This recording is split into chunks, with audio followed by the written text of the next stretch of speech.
नमस्कार विद्यार्थी मित्रांनो, मी सौ रक्षा रंजन संखे, काशीदास गेलाबाई हायस्कूल आगाशी या शाळेमध्ये शिक्षिका आहे.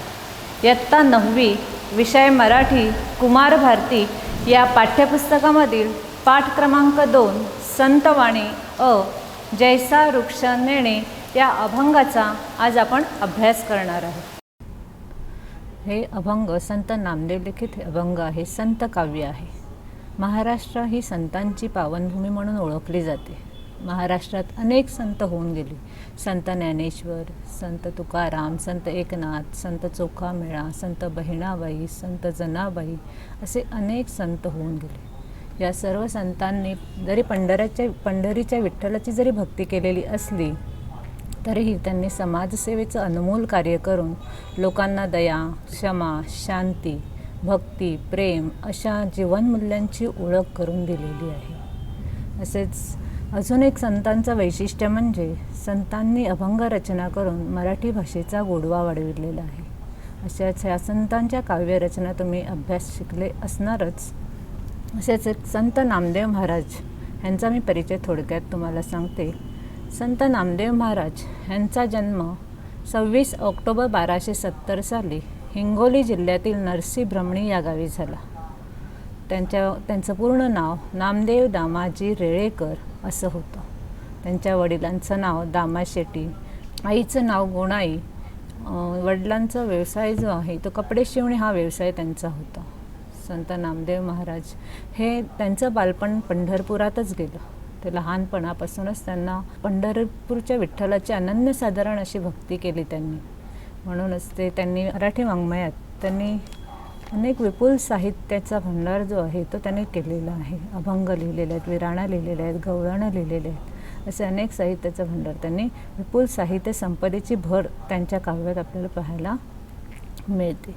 हे आपणासमोर आता संत नामदेव महाराजांचा फोटो दिसत आहे. संत नामदेव महाराजांनी जी कीर्तनकला केलेली आहे ही कीर्तनकला प्रत्यक्ष पांडुरंगालाही डोलायला लावणारी अशी ही कीर्तनकला आहे. म्हणजे प्रत्यक्ष पांडुरंगही संत नामदेव महाराजांचे अभंग ऐकल्यावर डोलत होते अशी कला संत नामदेव महाराजांना अवगत होती. अशाच संत नामदेव महाराजांचा परिचय आपण थोडक्यात पाहूयात. संत नामदेव महाराजांचा परिचय: जन्म आहे 1270, मृत्यू आहे 1350. वारकरी संप्रदायातील ते एक संत कवी आहेत. संत नामदेवांनी मराठी वाङ्मयात विपुल साहित्य संपदेची भर घातली. आरती हा काव्यप्रकार मराठीत संत नामदेव महाराजांनी आणला. त्यांची अभंग रचना अतिशय उत्कट असून त्यांच्या अभंगाची भाषा सुबोध, सरळ, साधी आहे. म्हणजे त्यांनी जे अभंग लिहिले ते अतिशय साध्या सोप्या भाषेत, म्हणजे सामान्य माणसांनाही समजेल अशा भाषेत त्यांनी अभंग रचना केलेली आहे. संत नामदेव महाराजांनी हिंदीतही रचना केली आहे. महाराष्ट्रात फक्त हे एकमेव असे संत आहेत की त्यांनी हिंदीत रचना केलेली आहे. त्यांनी पंजाबात जाऊन त्यांनी भागवत धर्माचा पताका फडकवली. शिखांच्या गुरुग्रंथ साहेब या ग्रंथात त्यांची 61 कवने समाविष्ट आहेत. म्हणजे शिखांचा हा जो काही पवित्र ग्रंथ आहे गुरुग्रंथ साहेब, या गुरुग्रंथ साहेब या ग्रंथामध्ये त्यांची 61 कवने ही जी आहेत ही त्या ग्रंथामध्ये, पवित्र ग्रंथामध्ये समाविष्ट करण्यात आलेली आहे. जशी आपली भगवद्गीता आहे तसं शिखांचा हा पवित्र ग्रंथ आहे. त्या पवित्र ग्रंथात त्यांची 61 कवने समाविष्ट केलेली आहेत. भक्त नामदेवजी के मुखबानी या नावाने ती प्रसिद्ध आहे. नामदेवांची अभंगगाथा पुस्तक रूपाने 1892 प्रथम लोकांसमोर आली. नामदेव महाराजांनी जे अभंगगाथा लिहिलेली होती ती अभंगगाथा पुस्तक रूपाने 1892 लोकांसमोर आलेली आहे. तर जो आपण अभंग पाहणार आहोत, जैसा वृक्ष नेणे या अभंगामध्ये संत नामदेव महाराज काय म्हणत आहेत की प्रस्तुत अभंगामध्ये संतांना वृक्षाची उपमा देऊन त्यांची महती सांगितलेली आहे. म्हणजे संत जे आहे ह्या संतांना वृक्षाची उपमा दिलेली आहे. त्यांचं महत्त्व, त्यांचं थोरवी, त्यांचं मोठेपण या अभंगात त्यांनी सांगितलेलं आहे. बघूया आपण प्रथम कविता जी आहे, हा जो अभंग आहे आपण वाचूया. जैसा वृक्ष नेणे मान अपमान, तैसे ते सज्जन वर्तताती. येऊन या पूजा प्राणी जे करीती, त्यांची सुख चित्ती तया नाही. अथवा कोणी प्राणी येऊनी तोडीती, तयानं म्हणती छेदू नका.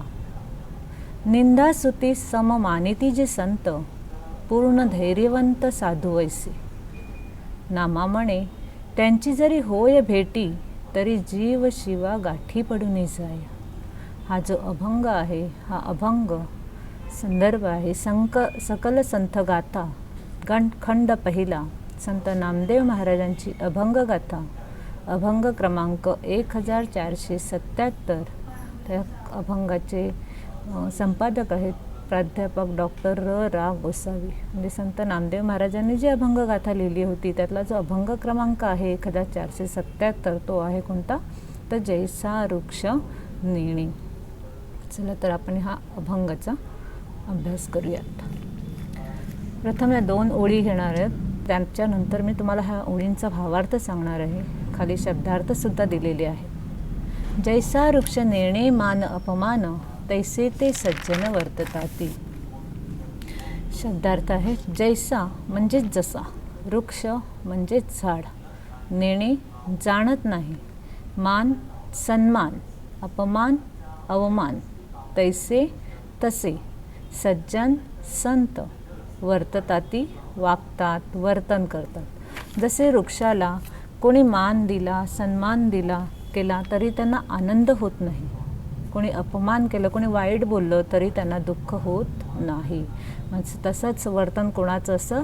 सज्जन मंडळींचं असतं, संतांचं असतं. संतांना देखील कोणी मान केला, कोणी अपमान केला तरी त्यांना वाईट वाटत नाही, दुःख होत नाही. म्हणजे जसं वृक्षाचं वर्तन असतं तसंच सज्जनांचंही वर्तन देखील असतं. वृक्ष भेदभाव करताना आपल्याला दिसत नाही, तसे सज्जन मंडळी देखील भेदभाव करत नाही. म्हणजे वृक्ष आणि संत ह्यांच्यामध्ये समानतेचा हा गुणधर्म जो आहे तो आपल्याला इथे दिसून येतो.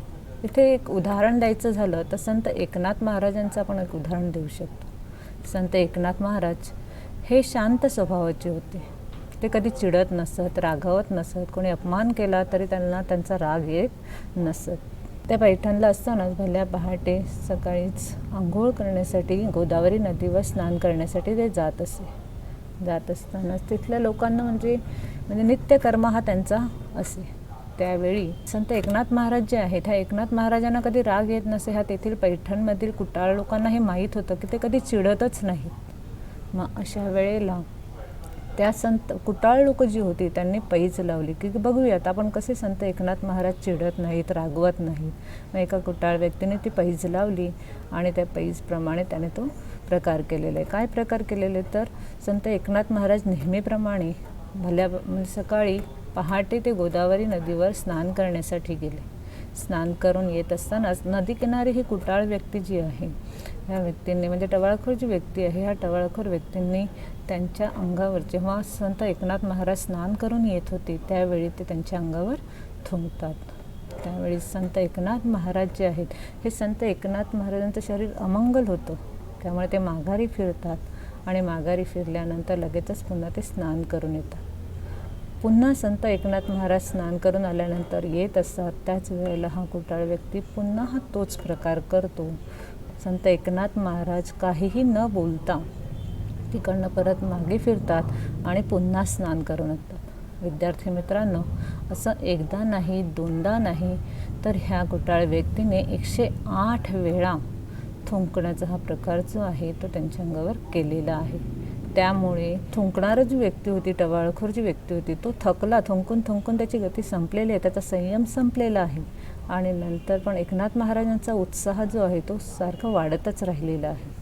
शेवटी तो टवाळखोर जो आहे, हा टवाळखोर थकतो आणि संत एकनाथ महाराजांचे चरण स्पर्श करतो, पायाचा स्पर्श करतो आणि म्हणतो, महाराज मी चुकलो, मला माफ करा, मला क्षमा करा, मी खूप चुकीचं वागलेलं आहे, असं संत एकनाथ महाराजांना तो म्हणतो. परंतु संत एकनाथ महाराज म्हणतात, नाही, तू काही चुकलेला नाही आहेस, तू का क्षमा मागतोस माझ्याकडे? तू तर तुझ्या ह्या कृत्यामुळे माझं 108 वेळा गोदावरी स्नान करण्याचं भाग्य मला लाभलेलं आहे. तू का माफी मागतो? उलट मला तुझे आभार मानायला हवेत, असे संत एकनाथ महाराज जे आहेत त्या कुटाळ व्यक्तीला सांगतात. त्याला लाज वाटते. शेवटी तो वारंवार एकनाथ महाराजांची क्षमा मागतो आणि मग नंतर एकनाथ महाराज त्याला क्षमा देखील करताना आपल्याला दिसतात. म्हणजे संत एकनाथ महाराज हे क्षमाशील वृत्तीचे होते. शेवटी त्यांनी त्या कुटाळ व्यक्तीला विठ्ठल नामाचा, विठ्ठल भक्तीचा उपदेश केला आणि त्या दिवसापासून त्या कुटाळ व्यक्ती संत एकनाथ महाराजांचा आवडता शिष्य झाला. पुढचा अभंग बघूयात. येऊनिया पूजा प्राणी जे करीती, त्यांचे सुख चित्ती तया नाही. चित्ती म्हणजे मनात, तया त्यांना. बघा, काही हिंदू संस्कृतीमध्ये आपण वड, पिंपळ, उंबर अशा अनेक झाडांची पूजा करतो. वटपौर्णिमेला सौभाग्यवती स्त्रिया ह्या वडाची पूजा करतात.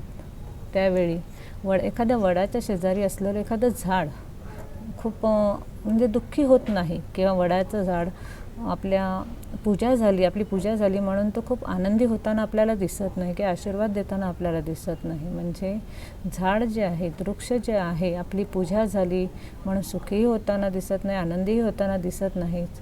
तसेच एखाद्या झाडाची, एखाद्या वृक्षाची पूजा झाली नाही म्हणून तो दुःखीही होताना आपल्याला दिसत नाही. म्हणजे झाडामध्ये हा जो काही गुणधर्म आहे, हा समानतेचा गुणधर्म आपल्याला झाडामध्ये दिसून होतो. तसंच संत मंडळी जे आहे, त्यांची कोणी पूजा केली तरी ते आनंदी होत नाही. संत नामदेव महाराजांनी या अभंगात सांगितलेलं आहे. अथवा कोणी प्राणी येऊनी तोडीती, तयानं म्हणती छेदू नका. अथवा म्हणजेच किंवा, तोडू नका म्हणजेच छेदू नका. मानव जे आहेत, कधी कधी मानव हे वृक्षतोड करतात. वृक्षतोड केल्यानंतर वृक्ष आपल्याला बोलत नाही की मला तोडू नकोस रे, मला माझ्यावर घाव घालू नकोस रे, मला दगडा मारू नकोस रे, असं कुठलंही काही आपल्याला प्रतिक्रिया देताना दिसत नाही. असे हे वृक्ष जे आहेत, म्हणजे घाव घालणाऱ्यालाही तो फळ देण्याचं काम करतो, त्यालाही तो ऊन, पाऊस ह्यापासून तो संरक्षण करण्याचं काम करत असतो. म्हणजे परोपकाराची जी वृत्ती आहे, वृक्ष हे जे आहे हे परोपकारी असतात. म्हणजे दुसऱ्यांना देण्याचीच वृत्ती जी आहे, फक्त देत राहत असतात. निश्चल वृत्तीचे हे असे वृक्ष असतात.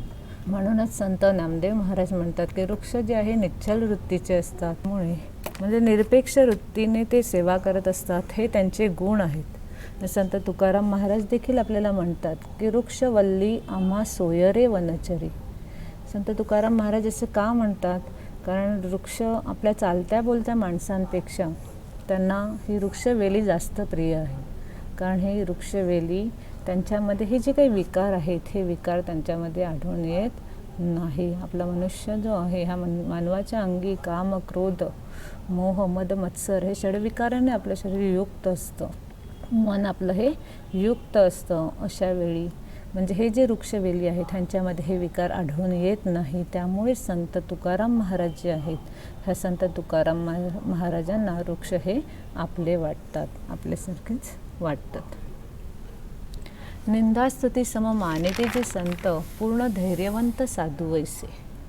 निंदा अपमानकारक बोलणे नालस्ती, स्तुती प्रशंसा, सम सारखा, धैर्यवंत हिम्मतवान, निश्चल. बघा, निंदास्तुती ह्या परस्पर विरुद्ध अशा भावना आहेत. सामान्य माणूस कोणी निंदा केली की चिडतो, कोणी स्तुती केली की काय करतो, गर्वाने खुलून जाताना आपल्याला दिसतो.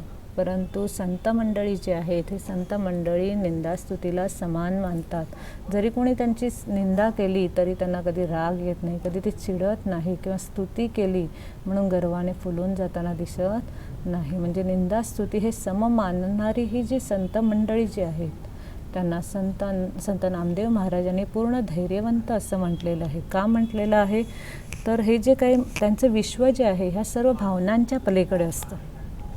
म्हणजे त्यांचं परमार्थ साधण्याकडे त्यांचं लक्ष असतं. हे जे काही मानवाचे जे षडविकार आहेत, ह्या विकारांचा त्यांच्यावर काहीही परिणाम होत नाही. म्हणूनच अशा निस्वार्थी, निश्चल वृत्तीचा, मोहमायेपासून दूर असणाऱ्या, आपपरभाव नसलेल्या, निंदास्तुती समान मानणाऱ्या सज्जनांना संत नामदेव महाराजांनी पूर्ण धैर्यवंत साधू असे म्हटलेलं आहे. नामा म्हणे त्यांची जरी होय भेटी, तरी जीव शिवा गाठी पडून जाय. भेटी म्हणजेच गाठ भेट, जीव म्हणजेच प्राण, शिव म्हणजेच परब्रह्म, गाठी पडणे म्हणजेच एकत्र येणे, आणि जाय म्हणजेच होते. संत नामदेव महाराज काय म्हणतात की अशा संतांची जेव्हा तुम्हाला गाठभेट होते, असे जेव्हा संत तुम्हाला भेटतात, तेव्हा साक्षात जीव शिव म्हणजे साक्षात परमेश्वर भेटीचा आनंद प्राप्त होईल. परमेश्वर भेटीचा आनंद तुम्हाला प्राप्त होतो. आणि अशी माणसं जर भेटली तर तुमच्या आयुष्याचंही सोनं होतं.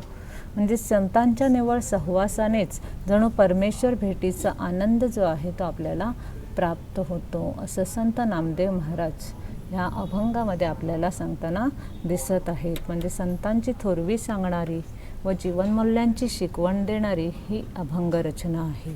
म्हणजे विद्यार्थी मित्रांनो, जीवन जगत असताना आपण मान अपमान निंदा स्तुती ह्याच्या पलीकडे जायचं आहे. स्थिर बुद्धीने वागायचं आहे. आपलं मन जे आहे, चित्त जे आहे हे शांत ठेवायचं आहे. आणि असं ह्या वृक्षांच्या प्रतीकातून आपल्याला संत नामदेव महाराज शिकवण देत आहेत. म्हणजे माणसांचं वागणंही वृक्षांप्रमाणे असायला हवं, असं संत नामदेव महाराज म्हणत आहेत. काय संदेश त्यांनी या कवितेतून दिलेला आहे तर मानवाने वृक्षतोड करून पर्यावरणाचा ऱ्हास करू नये, उलट वृक्ष लागवड व संवर्धन करावे असा संदेश संत नामदेव महाराजांनी या अभंगात दिलेला आहे.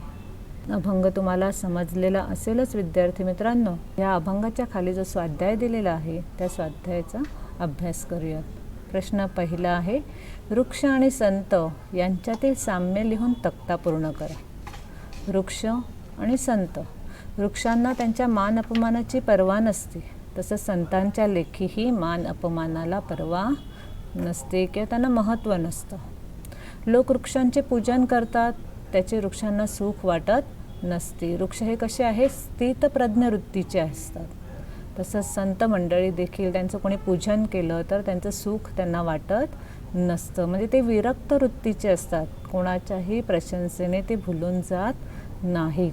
कोणी वृक्षावर घाव घातले तर ते विरोध करत नाही. त्यावेळी ते म्हणत नाही की मला मारू नकोस रे, मला कापू नकोस रे, माझ्यावर दगडा मारू नकोस रे, असं कोणत्याही प्रकारची प्रतिक्रिया वृक्ष देताना आपल्याला दिसत नाही. म्हणजे मानवाने कसंही जरी वागलं तरी वृक्ष हा फक्त त्याला घाव घालणाऱ्यालाही फळ देण्याचं काम करत असतो व त्याचं संवर्धन करणाऱ्यालाही तो फळ देण्याचं काम करत असतो. अशीही वृक्ष असतात. मग संतांचंही कोणी निंदा नालस्ती केली तरीही त्यांचं त्याला दुःख वाटत नाही. म्हणजेच वृक्ष हे कसे आहेत तर स्थित प्रज्ञांप्रमाणे चांगल्या वाईट सर्वच गोष्टींना कसं म्हणतात, समान लेखतात. तसेच संत मंडळीसुद्धा निंदा स्तुतीला समान मानतात. पूर्ण धैर्यवान साधूंप्रमाणेच त्यांचं असतं. प्रश्न दुसरा आहे, खालील घटनांचा होणारा परिणाम लिहा. वृक्ष घटना घडल्यानंतर काय त्याचा परिणाम होतो तर वृक्षांना वंदन केलं तर त्यांचं सुख त्या वृक्षांच्या मनात नसतं. वृक्षांवर घाव घातले का वृक्षांना काय परिणाम होतो, तेव्हा ते म्हणतात का मला तोडू नका रे, असं ते म्हणत नाही. काहीही प्रतिक्रिया वृक्ष आपल्याला देताना दिसत नाही. व प्रश्न तिसरा आहे, खालील विधानांपैकी सत्य विधान ओळखून लिहा. हो, संतांचे वर्तन वृक्षाप्रमाणे असते. संतांना सन्मानाची अपेक्षा असते. संत निंदा स्तुती समान मानत नाहीत. संत सुख आणि दुःख समान मानतात. ह्या चारही विधानांपैकी सत्य विधान कोणतं आहे तर संतांचे वर्तन वृक्षाप्रमाणे असते. प्रश्न क्रमांक 4, खालील शब्दांचे समानार्थी शब्द लिहा. वृक्ष, झाड, तरू. सुख, आनंद, समाधान. समान, सारखेपणा. रसग्रहण. विद्यार्थी मित्रांनो, ह्या ज्या काही कविता आहेत ह्या कवितेवर रसग्रहणाचा प्रश्न तुम्हाला परीक्षेला विचारला जातो. मग ह्या रसग्रहणातले प्रश्न कोणते असतात, त्या कवितेचे कवी कोण आहेत, त्याचा संदर्भ काय, त्याची प्रस्तावना काय, त्याचे विषय काय आहेत, त्याच्यानंतर या कवितेची मध्यवर्ती कल्पना काय आहे, त्या कवितेतल्या आवडलेल्या ओळी 2 ओळी लिहायच्या असतात. ती कविता का तुम्हाला आवडली ते सकारण स्पष्ट करायचं असतं. भाषिक वैशिष्ट्ये, असे अनेक प्रश्न तुम्हाला ह्या रसग्रहणात विचारले जातात. त्यातलेच हे आजचे आपण अभंग जो अभ्यासलेला आहे तो अभंगाच्या रसग्रहणाचे काही प्रश्न मी आपल्यासमोर ठेवलेले आहेत. कवितेचं नाव काय लिहिणार आहात तुम्ही, जैसा वृक्ष नेणी. कवी आहेत संत नामदेव. संदर्भ काय आहे तर सकल संथ गाथा खंड पहिला संत नामदेव महाराजांची अभंग गाथा, अभंग क्रमांक 1477. काव्यप्रकार काय आहे तर अभंग. विषय काय सांगितलेला आहे संतांची महती. आता ह्या अभंगाचं मध्यवर्ती कल्पना काय आहे तर जैसा वृक्ष नेणे या अभंगात संत कवी नामदेव महाराज यांनी संतांना वृक्षाची उपमा देऊन संतांचा महिमा वर्णिला आहे. या संतांच्या नुसत्या भेटीने जीवाला शिवाची भेट घडल्याचा आनंद प्राप्त होतो. अशा संत भेटीचा अगाध महिम्याचे ते वर्णन करताना आपल्याला दिसतात. विद्यार्थी मित्रांनो, हा जो अभंग आहे हा तुम्हाला समजला असेलच अशी मी आशा करते. धन्यवाद.